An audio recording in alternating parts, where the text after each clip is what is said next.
भर की बड़ी खबरों में आपका स्वागत है। मैं हूं आपके साथ सुनीता तिवारी। आज के इस बुलेटिन में हम बात करेंगे भारत जॉर्डन संबंधों को मिली नई मजबूती। प्रधानमंत्री मोदी ने कहा विभिन्न क्षेत्रों में सहयोग का सार्थक विस्तार हुआ। फिर बात करेंगे उमर अब्दुल्ला के बयान पर केंद्रीय मंत्री गिरिराज सिंह का तीखा हमला, राहुल गांधी पर लगाए गंभीर आरोप। और बुलेटिन के आखिर में बात होगी कांग्रेस की रैली में मल्लिकार्जुन खड़गे को भाषण के लिए बुलाया, पहुंच गए राहुल गांधी। बीजेपी का तंज, कांग्रेस में अध्यक्ष नहीं कठपुतली, ये पार्टी नहीं परिवार की जागीर। लेकिन दिन भर की बड़ी खबरों से पहले एक नजर आज की सुर्खियों पर। राष्ट्रपति द्रौपदी मुर्मू और प्रधानमंत्री मोदी ने विजय दिवस पर सैनिकों के बलिदान और शौर्य को किया नमन। जॉर्डन दौरे पर प्रधानमंत्री मोदी नवीनीकरण ऊर्जा से लेकर जल संसाधन तक नई MOUs पर हस्ताक्षर। किंग अब्दुल्ला द्वितीय के साथ की द्विपक्षीय बैठक। बीजेपी कार्यकारी अध्यक्ष नितिन नबीन ने गृह मंत्री अमित शाह से उनके आवास पर की मुलाकात। जॉर्डन के क्राउन प्रिंस अल हुसैन बिन अब्दुल्ला द्वितीय का खास जेस्चर, पीएम मोदी को लेकर गए म्यूजियम, खुद चलाई कार।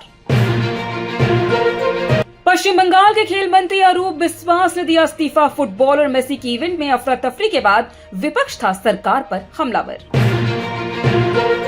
उत्तर प्रदेश में रोजगार और ईवी सेक्टर को बढ़ावा, मुख्यमंत्री योगी आदित्यनाथ और टाटा सन्स के बीच हुई रणनीतिक बैठक।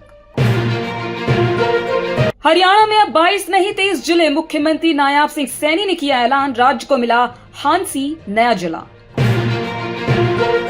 गोवा के नाइट क्लब में हुए अग्निकांड में 25 लोगों की मौत के जिम्मेदार नाइट क्लब के मालिक लूथरा ब्रदर्स की हुई भारत वापसी, गोवा पुलिस ने किया गिरफ्तार।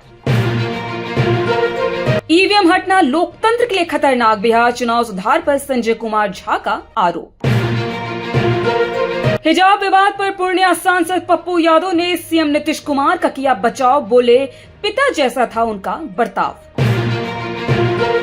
ये तो थी सुर्खियां, विस्तार से बात करते हैं दिन भर की बड़ी खबरों की।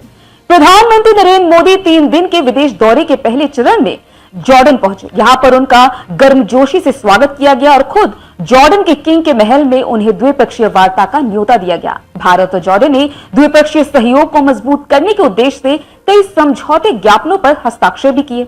आइए जानते रिपोर्ट में क्या कुछ है इस पूरी खबर में। बता दें कि प्रधानमंत्री मोदी की सोमवार से शुरू हुई 2 दिवसीय आधिकारिक जॉर्डन यात्रा के दौरान अम्मान ने अंतर्राष्ट्रीय सौर गठबंधन सहित भारत के नेतृत्व वाली प्रमुख वैश्विक पहलों में शामिल होने की अपनी इच्छा व्यक्त की है। प्रधानमंत्री मोदी ने मंगलवार को विदेश मंत्रालय द्वारा जारी परिणामों की सूची का हवाला देते हुए एक पोस्ट में कहा, ये परिणाम भारत जॉर्डन साझेदारी के सार्थक विस्तार को दर्शाते हैं। नई और नवीनीकरण ऊर्जा में हमारा सहयोग, स्वच्छ विकास, ऊर्जा सुरक्षा और जलवायु जिम्मेदारी के प्रति हमारी साझा प्रतिबद्धता को दर्शाता है। गौरतलब है कि जॉर्डन के राजा अब्दुल्ला द्वितीय से मुलाकात के दौरान प्रधानमंत्री मोदी ने कहा कि राजा के साथ हुई सार्थक चर्चा में उन्होंने व्यापार, महत्वपूर्ण खनिजों, परमाणु सहयोग और अन्य महत्वपूर्ण क्षेत्रों पर 8 सूत्रीय दृष्टिकोण साझा किया, जिसका उद्देश्य जॉर्डन के साथ संबंधों को और मजबूत करना है। प्रधानमंत्री मोदी ने एक्स पर एक पोस्ट में दोनों देशों के बीच सहयोग को और गहरा करने के उद्देश्य से 8 सूत्रीय योजना की रूपरेखा प्रस्तुत की, जिसमें व्यापार, अर्थव्यवस्था, खनिज और कृषि, सूचना प्रौद्योगिकी, स्वास्थ्य सेवा, इंफ्रास्ट्रक्चर, महत्वपूर्ण और रणनीतिक खनिज, नागरिक, परमाणु सहयोग और जनसंबंधों सहित सहयोग के महत्वपूर्ण क्षेत्रों पर विशेष ध्यान दिया गया। वार्ता के बाद प्रधानमंत्री के सम्मान में किंग अब्दुल्ला द्वितीय ने डिनर का आयोजन किया, जो द्विपक्षीय संबंधों की गर्मजोशी को दर्शाता है। बता दें कि प्रधानमंत्री मोदी की जॉर्डन यात्रा भारत और अरब देश के बीच राजनयिक संबंधों की स्थापना के 75 वर्ष पूरे होने के अवसर पर हुई है। यह प्रधानमंत्री की जॉर्डन की पहली पूर्ण द्विपक्षीय यात्रा है। इससे पहले फरवरी 2018 में फलस्तीन जाते समय जॉर्डन से होकर गुजरे थे।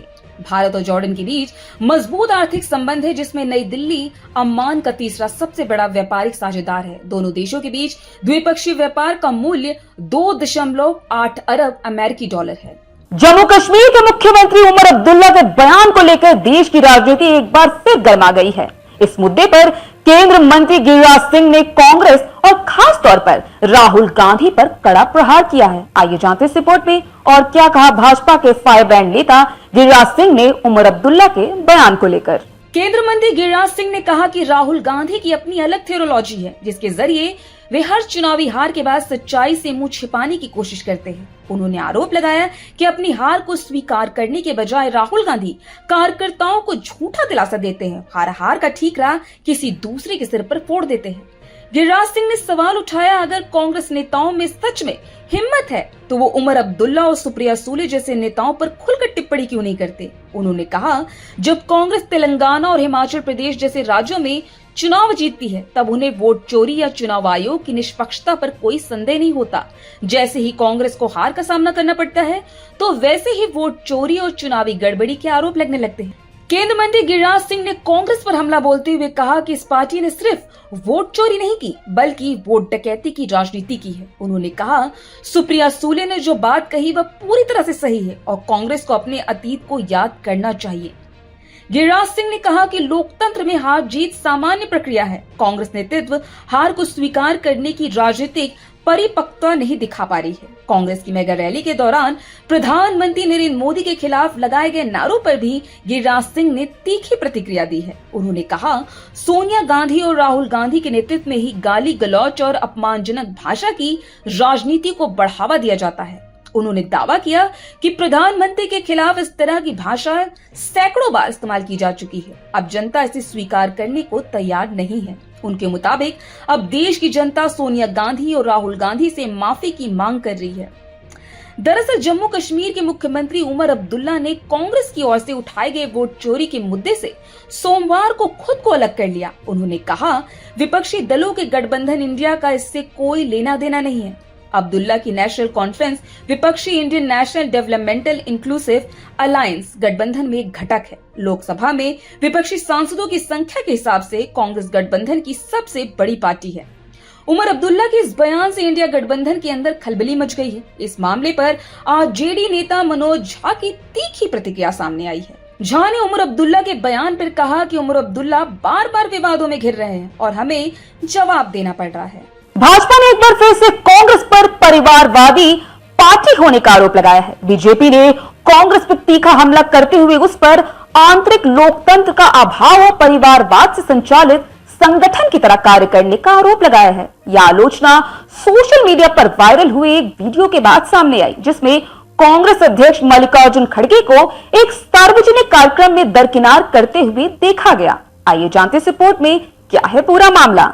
बता दें कि वीडियो में पहले घोषणा की जाती है कि खड़गे सभा को संबोधित करेंगे। कुछ देर बाद विपक्षी नेता राहुल गांधी कहते हैं, मैं पहले बोलूंगा, और फिर खड़गे बिना कुछ बोले चुपचाप अपनी सीट पर बैठ गए। भाजपा ने अपनी आधिकारिक एक्स हैंडल पर इस पूरी घटना का वीडियो शेयर किया है। इसके साथ ही बीजेपी ने कांग्रेस पर निशाना भी साधा है। बीजेपी ने दावा करते हुए लिखा, इस घटना से पता चलता है पार्टी पर असली नियंत्रण किसके हाथ में है। एक्स पर बीजेपी ने अपने पोस्ट में लिखा, नामदार पहले पार्टी बाद में। कांग्रेस अध्यक्ष खड़गे जी भाषण देने के लिए खड़े हुए। युवराज ने कहा, मैं पहले बोलूंगा। संदेश गया, संदेश आया और खड़गे जी चुपचाप बैठ गए। कांग्रेस में अध्यक्ष नहीं कठपुतली होती है। ये पार्टी नहीं, परिवार की जागीर है, जहां लोकतंत्र से पोस्टर तक सीमित है।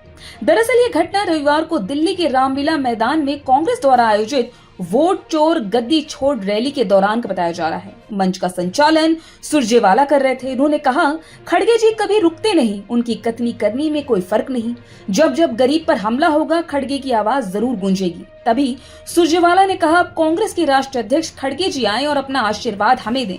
खड़गे भाषण देने के लिए उठे, तभी सुरजेवाला तक एक मैसेज आया। फिर सुरजेवाला ने कहा, पहले राहुल गांधी भाषण देंगे। इसके बाद खड़गे वापस अपनी कुर्सी पर बैठ गए। इसके बाद सुरजेवाला ने कहा, राहुल जी ने कहा वह पहले बोलेंगे, फिर राहुल गांधी ने भाषण दिया। और इसी को लेकर अब सियासत में काफी गहमागहमी मची है, जिसे लेकर भारतीय जनता पार्टी कांग्रेस पर फिर से हमलावर है। तो आज इस बुलेटिन में इतना ही। आप देखते रहिए द लोकसभा।